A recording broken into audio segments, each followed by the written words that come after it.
autodidacte. L'accès à Internet permet à tout à chacun de se documenter dans tous les domaines et permettre aussi d'utiliser la technique copier-coller, le plagiat autrement dit, ce qui n'est pas le cas pour ce qui va suivre. Tout a débuté en décembre 1974. J'ai esquissé un nouveau concept sur la matière qui a pu se formuler et qui déduisait que notre planète avait un défaut de masse et qui déduisait, d'après les calculs, un défaut de masse de notre planète. À cette époque, ce défaut n'était connu que dans le microcosme, l'infiniment petit. Ce constat fut identifié par les expériences du docteur Daniel R. Long de l'Eastern Washington University et du docteur Eric R. Ledway de l'Imperial College of Technology and Science. J'étais arrivé à la même déduction théoriquement. La perspective était que l'équation de Newton était à compléter dans sa nature d'expression. Parallèlement, un modèle théorique sur le proton fut proposé à la Physical Review et à El Nuevo Cimento, dont j'ai eu des réponses. Par contre, pour la Rutherford and Appleton Laboratory, je n'ai jamais eu de réponse. La particularité de ce modèle était qu'il s'était réalisé arithmétiquement. Lorsque nous parlons de désintégration, il faut aussi parler d'intégration. Donc, ce défaut de masse dans le macrocosme a été constaté bien plus tard. Ce défaut de masse de notre univers n'a pu s'expliquer et il fut interprété par la matière noire qui est l'équivalent du nombre de poissons de Dirac. Notre univers n'existe que par la gravitation. Aussi, je trouvais de nouvelles expressions qui ouvraient de nouvelles pistes d'investigation. Ces dernières aboutissaient à des résultats qui se retrouvaient dans des situations différentes de réflexion. Les expériences, les observations, voire les théories, valident ce qui est théorique. L'univers se décrypte, certes, notamment en cause et effet, mais aussi en fonction-relation. Suite à ce défaut de masse, il a été trouvé qu'il existe une seconde orbite géostationnaire pour notre planète. C'est au fur et à mesure que les expressions se sont structurées pour configurer la logique relativiste, qui résume les résultats obtenus. À ce sujet, il a été constaté dernièrement que la constante de gravité sur Jupiter diminue, mais qui, paradoxalement, retrouve sa valeur au niveau de notre système solaire. Tout comme sur Terre, cette constante de gravité varie au gré de sa surface, tout comme l'accélération. C'est ici que la notion espace-temps intervient. Comme il est admis qu'aucune particule ne dépasse la vitesse de la lumière, alors que l'effet Cherenkov se manifeste, et que le paradoxe d'Olbert interroge.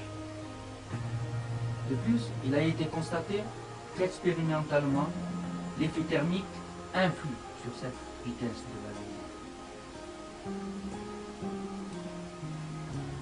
Il est censé alors de reformuler ce concept de matière. Et qui dit matière, dit énergie. Rien ne se perd, rien ne se crée, tout se transforme, disait Lavoisier. Mais dans cette situation, il ne peut s'appliquer que dans un système hermétique. Si la relativité a ouvert de nouveaux horizons sur l'aspect de notre univers, elle n'est qu'une étape sur le chemin de la recherche scientifique. Tout système tout système tendant à l'absolutisme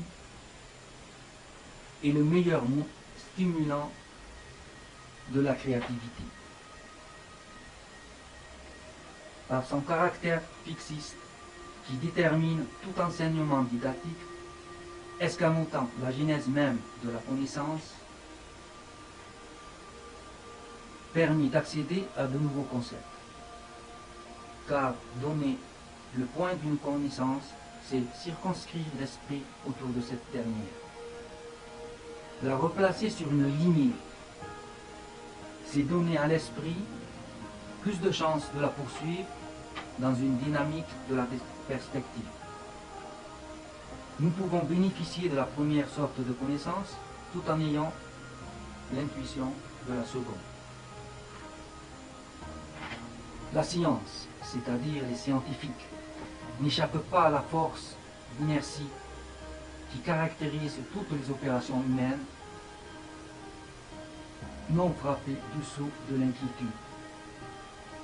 Précisément pour la raison que le but, avoué ou non, est de s'en débarrasser. Il est remarquable de constater que dans tous les domaines des activités humaines, combien l'esprit novateur s'émousse à l'approche du point de la reconnaissance sociale, souvent inconsciemment désirée par le surmoi de l'individu.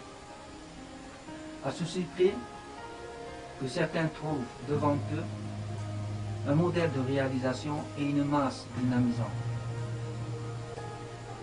que d'autres ne connaissent pas.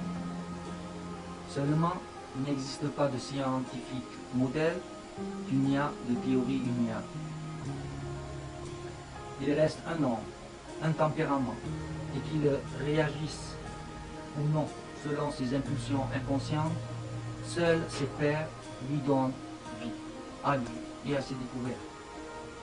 Sous cet angle, la barrière dressée dans les différents créneaux d'activité selon les critères d'utilité publique peut être facilement remplacée par celle qui fut le départ, qui fait le départ entre le créateur sollicité par le public et celui qui en fait abstraction.